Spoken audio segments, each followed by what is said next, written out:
O Senhor esteja convosco. Ele está no meio de nós. Proclamação do Evangelho de Jesus Cristo segundo Lucas.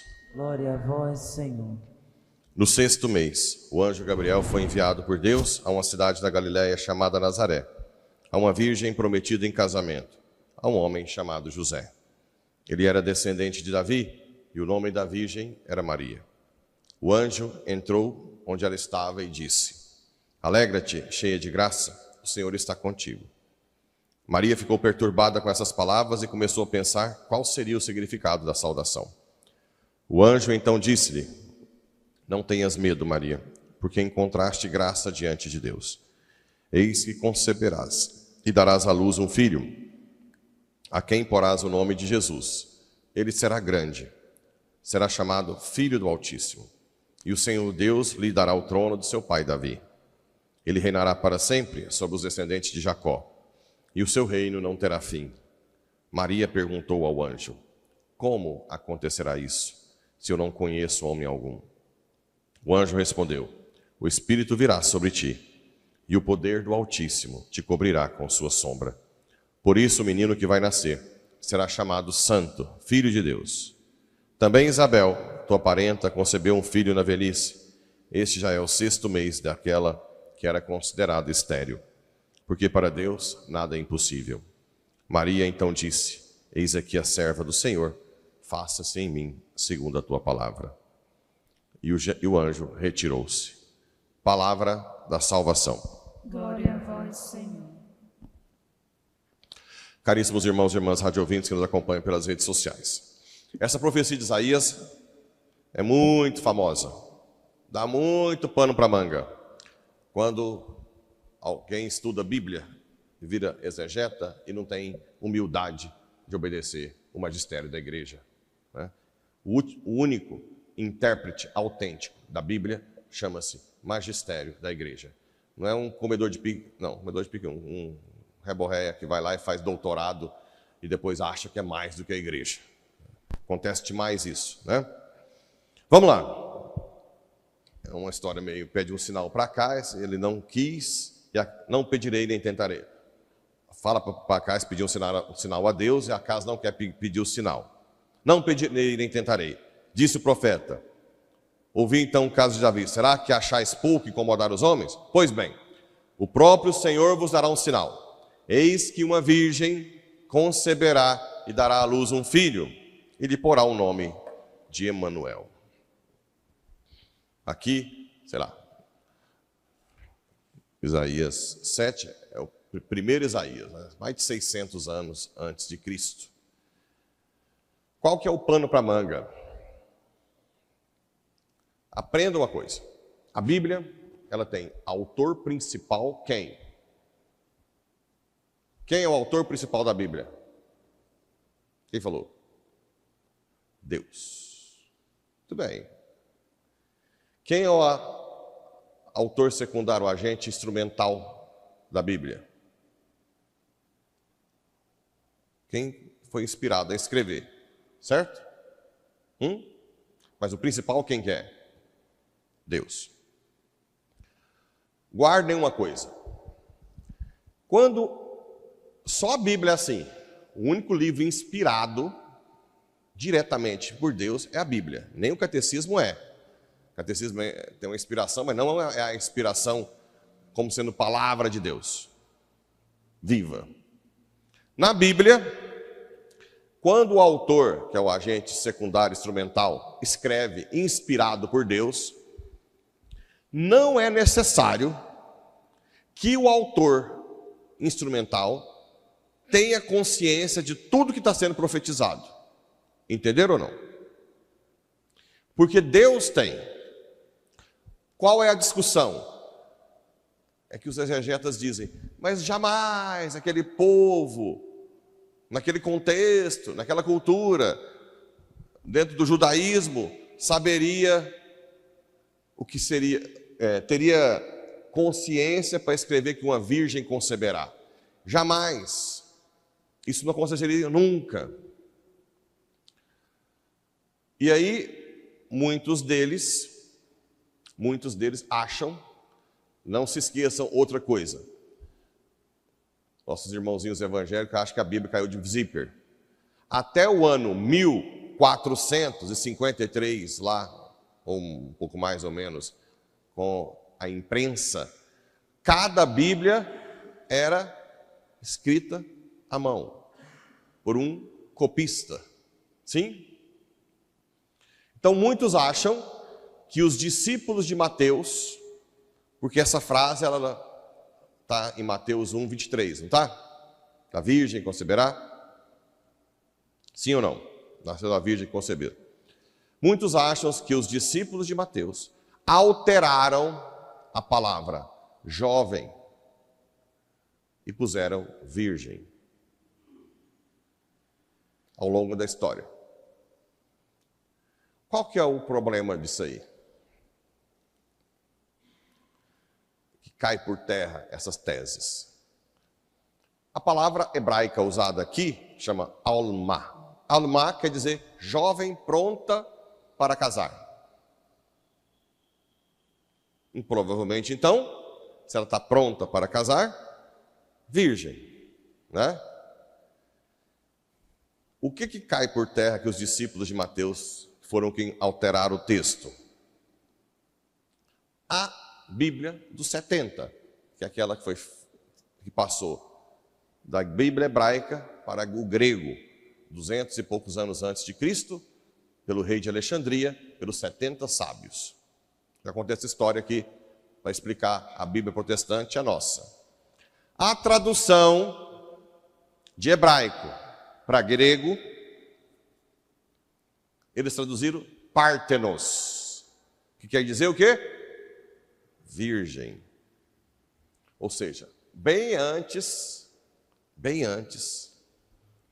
dos discípulos de Mateus. Ok? Então, quando Deus inspira um agente instrumental lá da Bíblia, não é necessário que ele tenha consciência de tudo que está sendo inspirado. Ele simplesmente é um instrumento. O autor principal é Deus.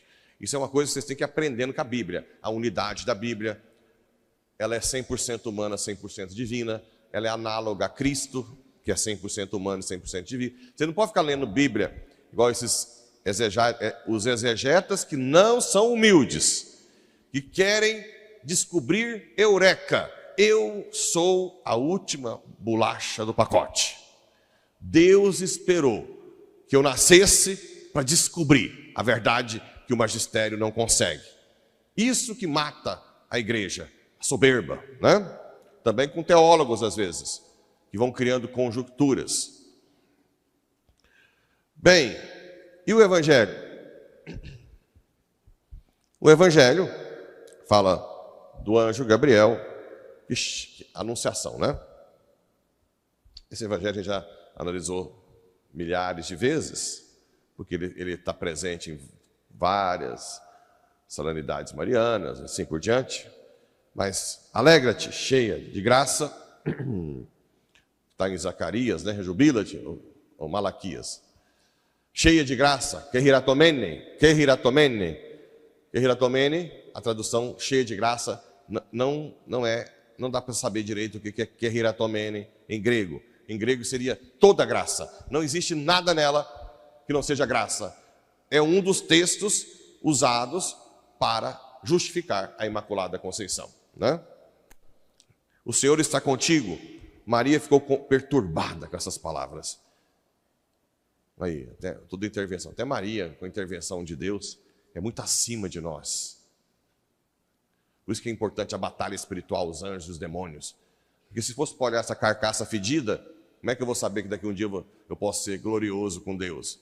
Então, só as batalhas espirituais me dão consciência de que existe uma dignidade grande no nosso corpinho, né? Maria ficou perturbada, o anjo disse, não tenhas medo, Maria.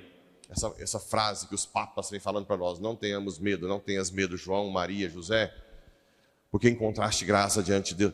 Eis que conceberás e darás à luz um filho, quem porás o nome de Jesus. Yeshua, Deus que salva. Ele será grande, será chamado Filho do Altíssimo. E o Senhor Deus lhe dará o trono do seu pai Davi, e ele reinará para sempre. Onde que está isso aqui no Antigo Testamento? Lembrem-se, o Novo revela o que está escondido no Antigo. O Antigo prepara para o Novo. Por isso que a Bíblia tem Cristo no meio. O Antigo que prepara para Cristo e o Novo que é Cristo e seus ensinamentos. Essa passagem está na profecia de Natã para Davi. Né? Natã fala que a descendência dele não terá fim, que construirá um templo. Davi acha que essa profecia é o seu filho Salomão que deve construir o templo. Só que depois, no final, Natã fala que o reino não terá fim. Então, essa aqui é para dizer que Deus está cumprindo a profecia lá de Davi, lá atrás, 700 anos, 8.000, quantos anos, eu não sei, depois eu tenho que saber, né? Davi é importante, quantos anos antes de Cristo. E Deus cumpriu, com tudo que aconteceu na história, Deus cumpre o que Ele quer. Ele reinará para sempre? Maria perguntou, como acontecerá isso? Se eu não conheço, conhecer em grego é ter relação com homem algum, né? E aí o Espírito virá. Ela é esposa do Espírito Santo. Por isso que quando Santa Isabel viu Maria, ficou cheia do Espírito Santo, que é a esposa do Espírito. Ela é filha do Pai, esposa do Espírito e mãe do Filho. Ela relaciona com a Trindade, a Santíssima Trindade, né? E o poder do Altíssimo te cobrirá com sua sombra. Por isso o menino que vai nascer será santo, filho de Deus. E depois fala de Isabel, que estava grávida depois de estéril. E Maria, aqui é a profecia de Gênesis 3,15. Colocarei inimizade entre ti e a mulher, entre a tua descendência e a dela. Você pisará a cabeça da serpente. Quando que Maria fez isso? Quando que Maria pisou? O que Satanás queria ser? Qual que é a proposta que Satanás fez para Eva? Comas e serás como? Como? Deus. Não é essa? E agora, como é que Maria pisa na serpente? É a nova Eva. Eis aqui a serva do Senhor. Faça-se em mim, segundo a tua palavra. Esse é o momento que ela pisa na serpente que seduziu Eva, a nova Eva. Por isso que a coisa que eu mais falo aqui, a gente não presta por si só, a gente não vale nada por si só. Nós só somos o que somos diante de Deus. Vocês têm que botar isso na cabeça. Não tem ninguém que por si só é algo extraordinário. Só quando a graça age. Se você não tiver essa consciência, se você achar que você é bom, que a igreja precisa de você como ser humano, já era. Que eu, padre, eu tenho características, o Pablo tem características especiais que dá uma pitada diferente. Já era. Eu volto a ser seduzido pela serpente. Se eu quiser fazer o que Maria fez, eis aqui, Senhor, o miserável, o nada, o verme. Eu só sou bom quando o Senhor age. Ok? Tá cheio de gente com a serpentinha aí, né? No pescoço, igual a Cleópatra. Todas as seduções da serpente tá pegando. Eu sou bonito, eu sou rico, né? Eu que fundei Paraúna, eu que construí a escolinha fulano de tal, eu que ajudei a construir a igreja. Esses tijolos aqui tem meu nome. Tem uns que põem até o nome no fundo da piscina. Você já viram isso? Pode ser o meu nome, Padre Pablo. Fazer uma piscina na casa do paroquial. Né? Cheio de seduções da serpente. No final das contas, o castelo de areia cai na primeira doençazinha grave, o Ocidente. Já era. Então é melhor decorar e interiorizar esta frase: eis aqui a serva, o servo, o miserável, o pequeno do Senhor. Faça-se em mim segundo a tua palavra. Não é, mãezinha? Eis aí, nossa professora e mãe. Segue o rastro dela, que não tem erro.